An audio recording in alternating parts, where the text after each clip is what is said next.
I'm often in the position of asking very personal questions without ever meeting the person face to face or shaking their hand or looking them in the eye. So I tell them a few things before I start the interview. First, I tell them, if I get anything wrong, if I make a mistake about your life or your work, just interrupt me and correct me, because we tape and then edit the interviews. So just correct me, then I can say it again and get it right. We can edit out the error and prevent it from going on the air.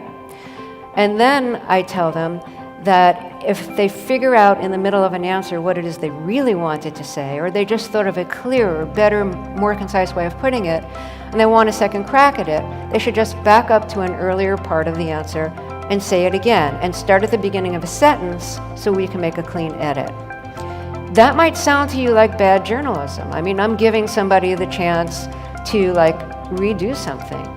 But unlike in a print interview or in a report where you're taking sound bites and making it into a larger piece, our interview, that's the finished project. So if a person can't speak clearly in an answer, it's not doing anybody any good. So I want to give them a second crack to make it better.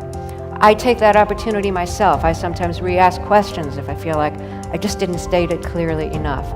And then I tell the person, if I ask you anything too personal, let me know and I'll move on to something else.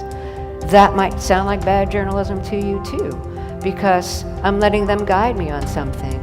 But I want to ask the person personal questions, but I don't want to invade their privacy, and I don't know where their line is. So I want them to guide me. I don't want them waking up in the middle of the night in a cold sweat feeling like they accidentally threw their brother or their mother or their spouse or partner under the bus.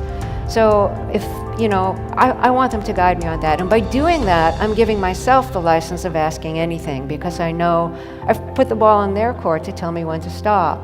Your personal story, you give it up to people who you trust. You don't give it up to just anyone. And so you have to earn somebody's trust. And over the years, I've learned to be open about my life.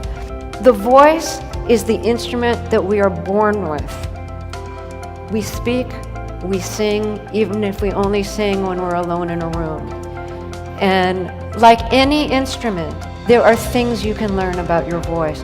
Why wouldn't you want to know how to use all the notes that your voice is capable of when you're speaking or when you're singing? Why wouldn't you want to know all of the tonal inflections your voice is capable of getting? And if you can breathe better to maximize the potential of your voice, it's a beautiful thing to learn. To have people have a constant, ongoing national conversation, people from diverse groups have a national, ongoing conversation with each other, to hear diverse voices and to speak to each other in different voices as a unifying voice, as a unifying force. So that's my definition of mattering.